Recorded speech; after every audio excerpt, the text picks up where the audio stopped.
You're too uptight to understand adult relationships, Philip sneered, his voice dripping with condescension as he leaned back in his leather chair. Maybe you should find a church job instead. I stood there in his corner office in Portland, Oregon, clutching the termination letter he'd just handed me, my face burning with humiliation and rage. The injustice of it all made my hands shake. I had worked at Velric Consulting for nearly 10 years, building my reputation as one of the most trusted senior analysts in the firm.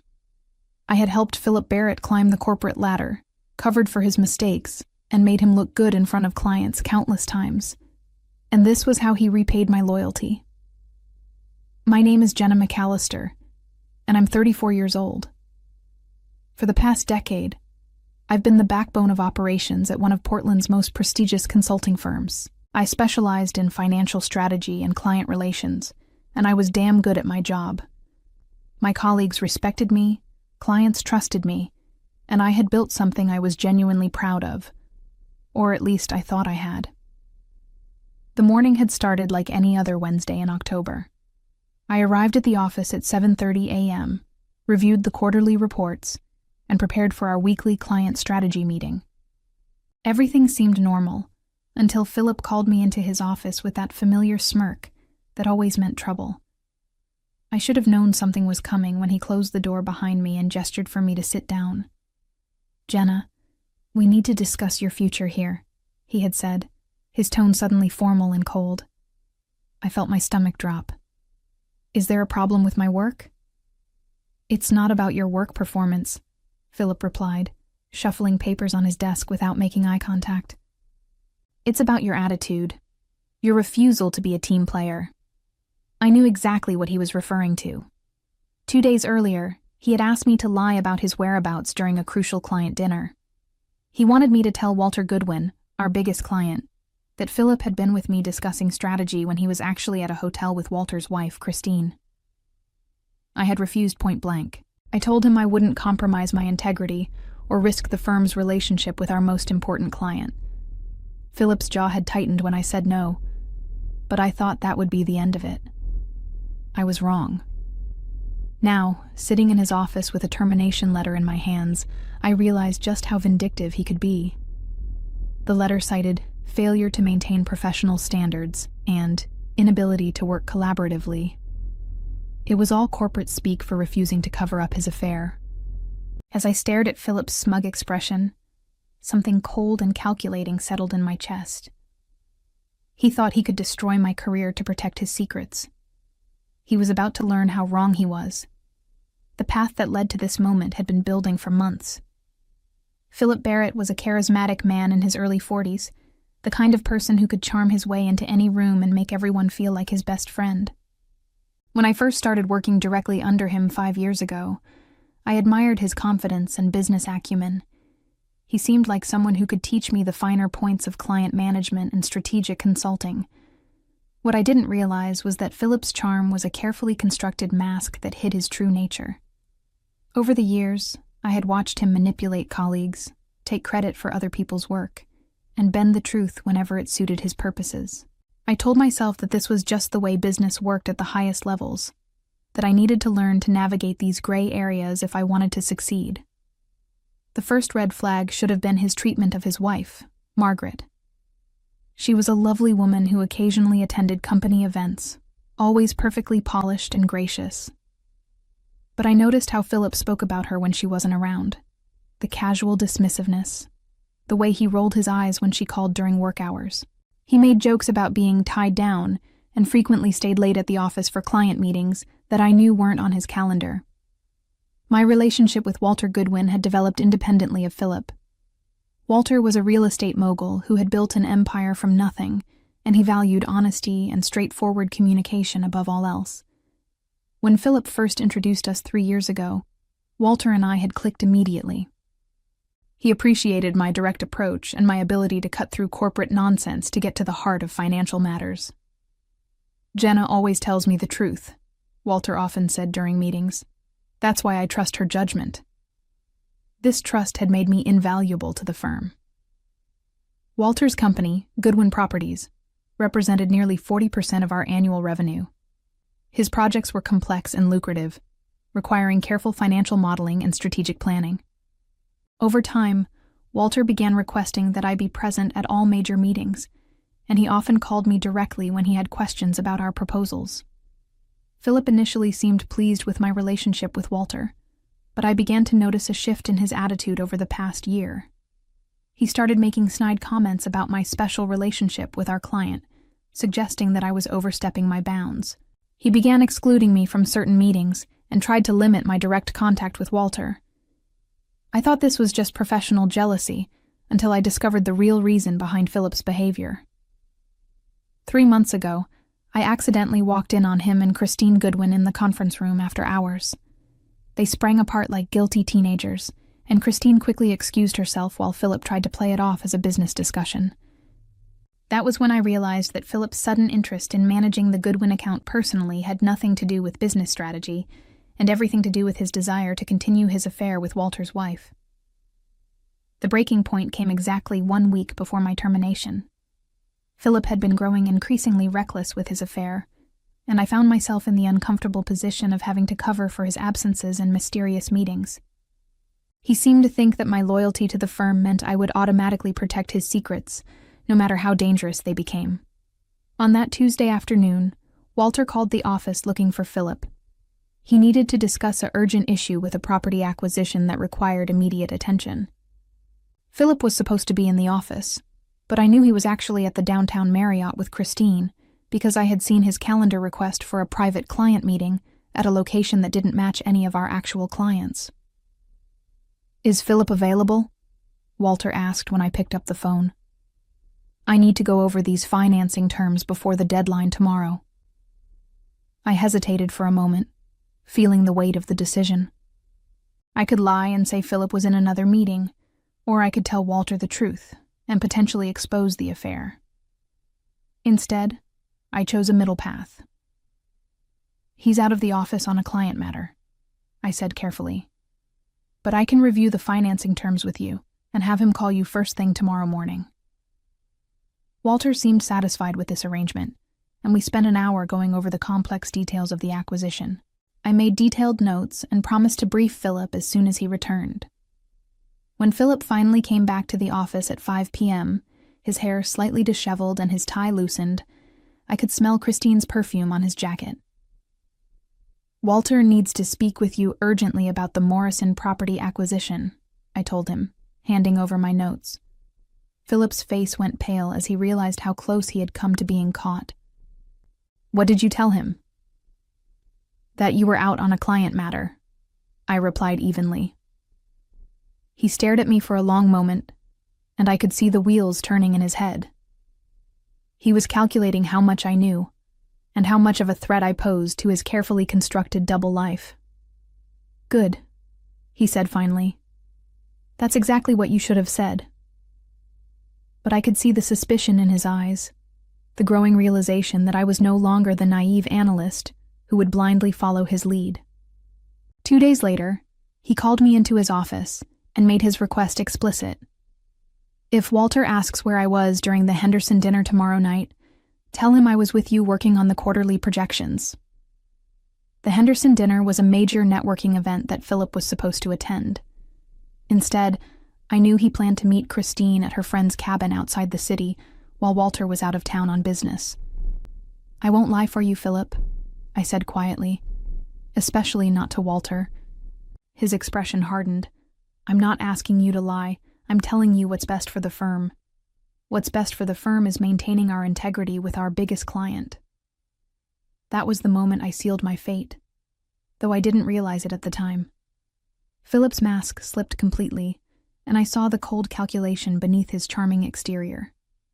He had already decided that I was too dangerous to keep around, and my refusal to participate in his deception only confirmed his decision. Looking back, I should have seen the termination coming. But at the time, I thought my years of loyalty and my value to the firm would protect me. I was wrong about a lot of things, but I was right about one crucial detail. Walter Goodwin valued honesty above all else, and he was about to learn just how dishonest his trusted consultant had been.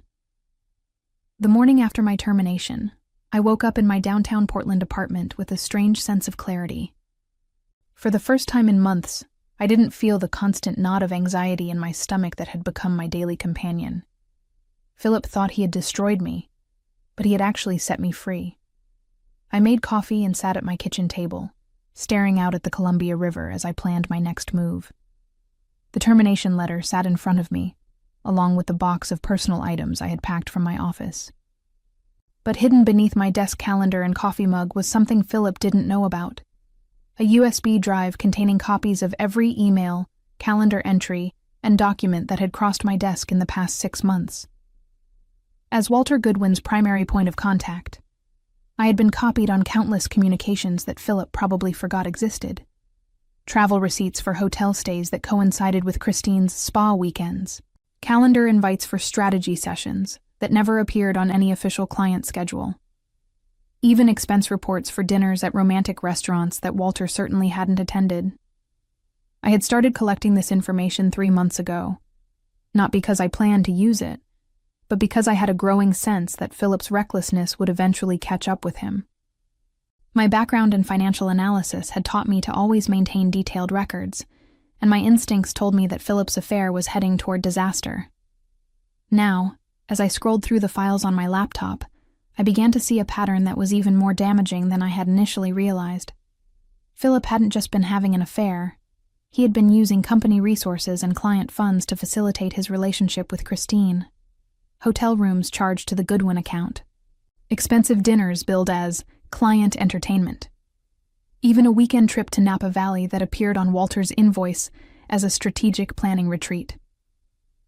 My phone buzzed with a text message from my friend and former colleague Lauren Hayes, who still worked at Velrick Consulting. "Can't believe Philip fired you. Everyone's talking about it. He told the partners you had a breakdown and couldn't handle the pressure. Want to meet for lunch?" I stared at the message, feeling my blood pressure rise. A breakdown. Philip was already spinning the narrative, painting me as an unstable employee who couldn't handle the demands of high-level consulting. He was protecting himself by destroying my professional reputation. I typed back quickly. "Lunch sounds perfect. How about that new place on Burnside?" 2 hours later, I sat across from Lauren at a trendy bistro, listening as she filled me in on the office dynamics since my departure. "Philip called an all-hands meeting yesterday," Lauren said, picking at her salad. "He said you had been struggling with personal issues and that your departure was for the best. Then he announced that he would be taking over all direct communication with Walter Goodwin." "Did anyone question it?" I asked. Lauren shook her head. "You know how it is. Philip's a partner, and everyone's afraid to rock the boat. But I will say this. People are confused. You were one of the most stable people in the office. The breakdown story doesn't ring true." "Because it's not true," I said quietly. Lauren leaned forward, lowering her voice. "What really happened, Jenna?" I hesitated for a moment, then decided to trust her. Lauren had been my closest friend at the firm, and I knew she had her own concerns about Philip's management style. "Philip asked me to lie to Walter about his whereabouts," I said. "He's having an affair with Christine Goodwin, and he wanted me to cover for him during client events." Lauren's eyes widened. "Christine Goodwin? Walter's wife?" "The same, and it gets worse. I have evidence that Philip's been charging their dates to company accounts, billing Walter for his own cuckolding." "Jesus," Lauren whispered. "Do you have proof?" I nodded. "More than enough. The question is what to do with it." Lauren was quiet for a moment, processing the implications. Then she looked at me with a mixture of admiration and concern. "You could destroy him," she said finally. "Yes," I agreed. "I could." That evening, I sat in my home office drafting the most important email of my career. I had spent hours organizing the evidence, creating a timeline that clearly showed the progression of Philip's affair and his misuse of company resources. The documentation was damning: hotel receipts, restaurant bills, travel expenses, and calendar entries that painted a clear picture of deception and fraud. But I knew that simply sending the evidence to Walter wouldn't be enough. I needed to be strategic about how I presented the information, and I needed to protect myself from any potential legal retaliation from Philip or the firm. I decided to structure the email as an anonymous tip from a concerned employee who had discovered irregularities in client billing. I would let the evidence speak for itself without making any direct accusations or revealing my identity as the source. The email began simply, "Mr. Goodwin, I am writing to bring to your attention some concerning financial irregularities related to your account with Velric Consulting. As someone who values your business relationship with our firm, I believe you deserve to know how your funds have been utilized." I attached a detailed spreadsheet showing every questionable expense charged to the Goodwin account over the past 6 months. Hotel stays at the Marriott downtown during times when no legitimate business meetings were scheduled. Dinners for 2 at expensive restaurants when Walter was confirmed to be out of town. Even spa treatments and shopping expenses that had been creatively categorized as client entertainment. The second attachment was a timeline showing the correlation between these expenses and Christine's documented whereabouts, based on her social media posts and public appearances. The pattern was undeniable. Every romantic expense coincided with times when Christine was publicly absent from her usual activities. The final attachment was the most damaging. Copies of Philip's calendar entries showing private meetings and strategy sessions that corresponded exactly with the questionable expenses. I had included screenshots of his appointment descriptions, which were often vague or clearly fabricated. Before sending the email, I took one final precaution. I created a new email account using a public computer at the downtown library, ensuring that the message couldn't be traced back to me. I also made copies of all the evidence and stored them in a safety deposit box at my bank. At exactly 9 p.m. on Thursday evening, I sent the email to Walter's personal address, the one he had given me years ago for urgent matters that couldn't wait for normal business hours. Then I went home and waited. I didn't have to wait long. At 6:15 a.m. the next morning, my phone rang. It was Lauren, and she sounded panicked. "Jenna, you need to know what's happening here," she said in a rushed whisper. "Walter showed up at 7 this morning with his lawyer and his accountant. They've been in the conference room with the partners for 2 hours. Philip looks like he's about to throw up." "What's Walter saying?"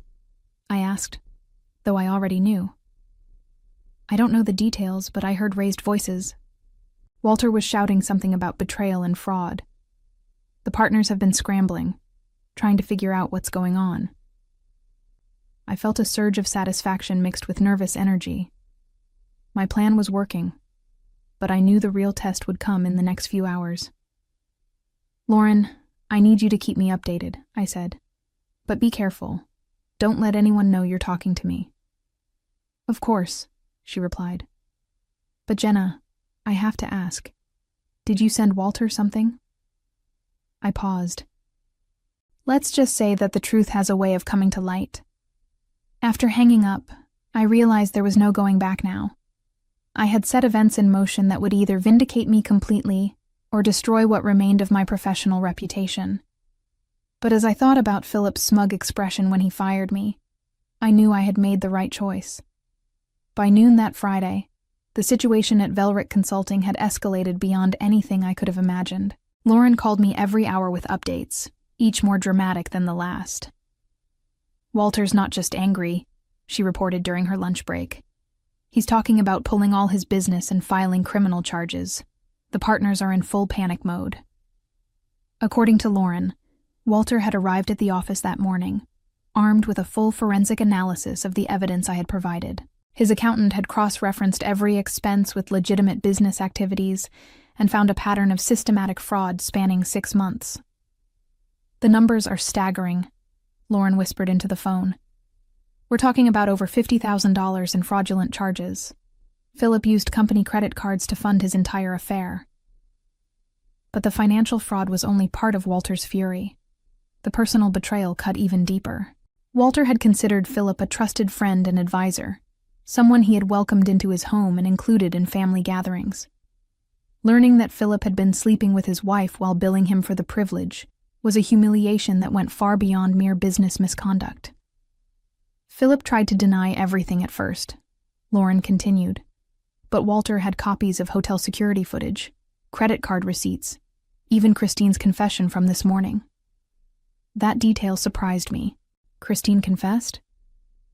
Apparently, Walter confronted her last night after receiving the anonymous email. She broke down and admitted everything. She's been having an affair with Philip for 8 months.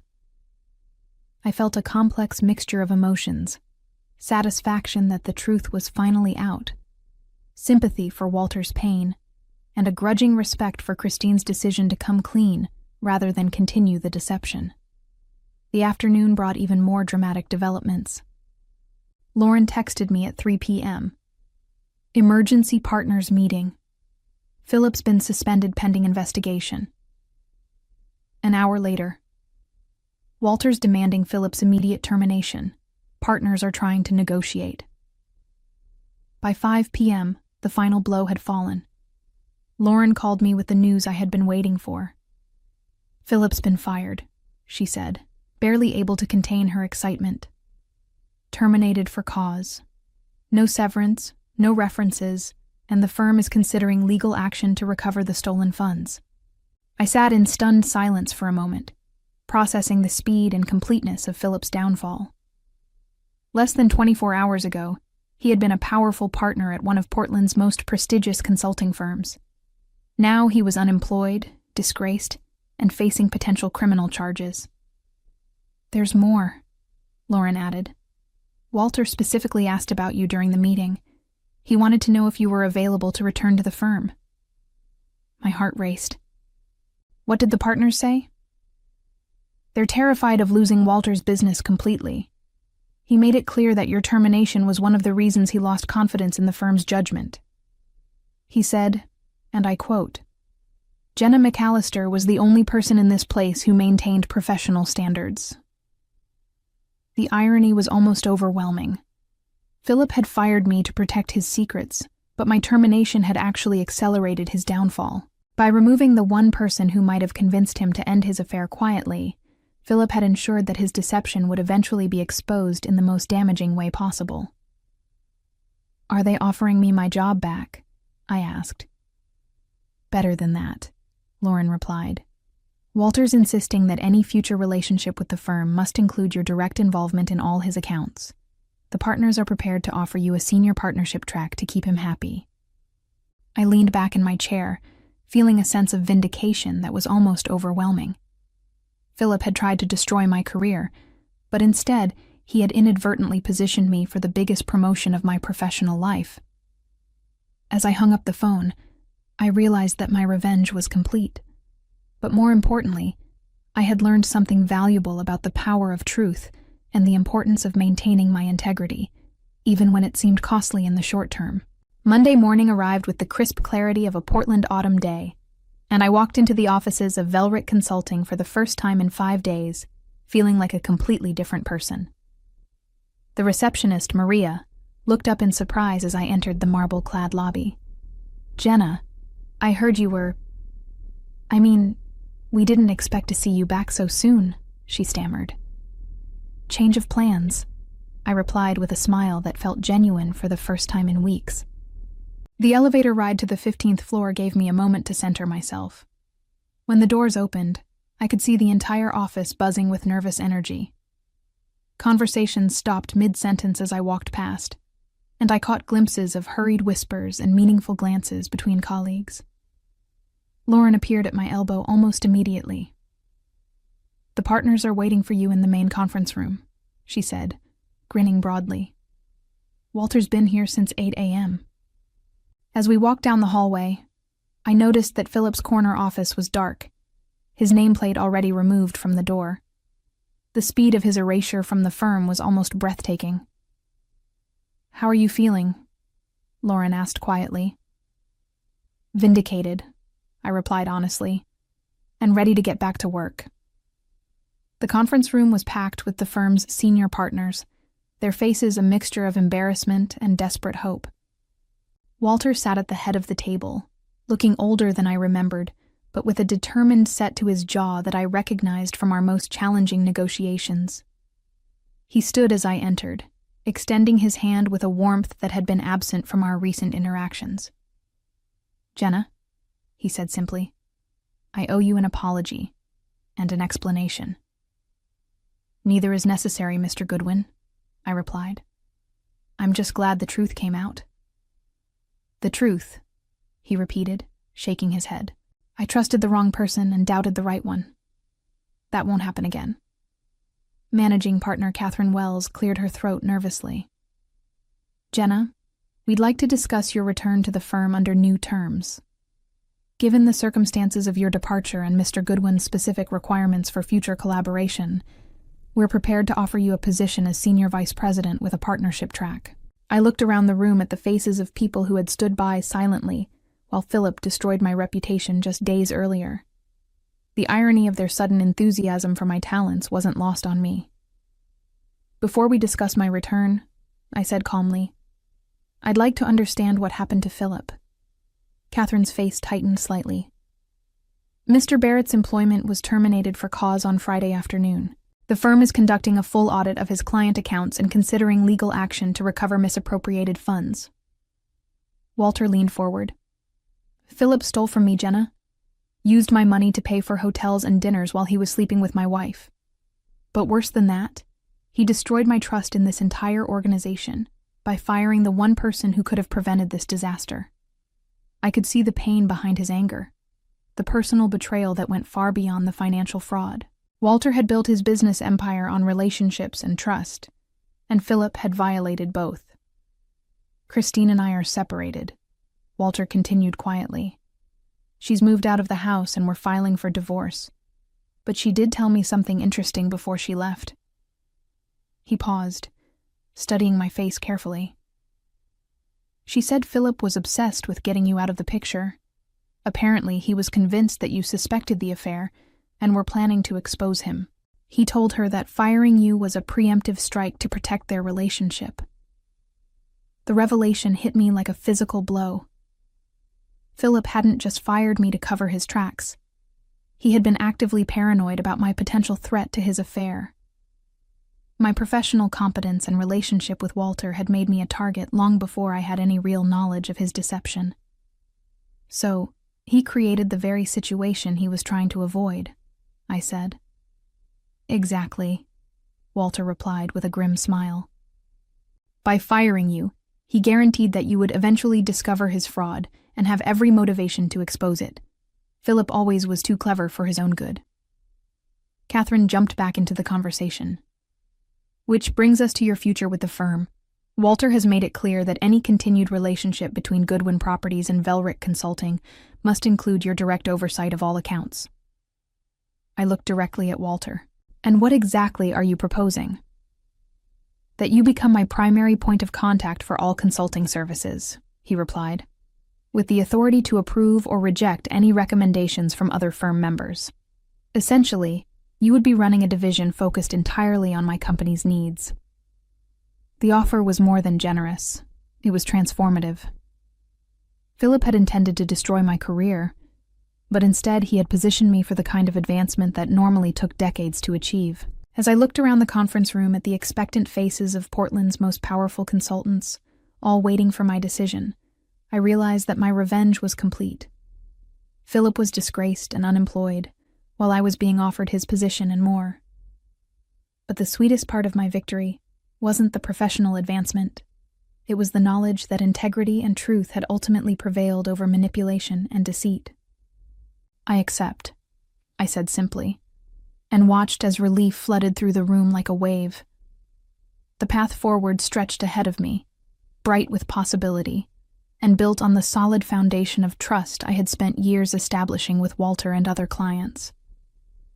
Philip had tried to destroy me, but instead, he had inadvertently set me free to reach heights I never could have imagined while working under his shadow. Sometimes the best revenge is simply living well. But in this case, living well meant stepping into the position that my tormentor had vacated in disgrace. As I shook hands with each partner and began planning my new role, I couldn't help but smile at the beautiful irony of it all. Looking back on this whole experience, I realized that standing up for my principles wasn't just about refusing to lie for Philip. It was about defining who I wanted to be in the world, and that choice ultimately shaped everything that followed.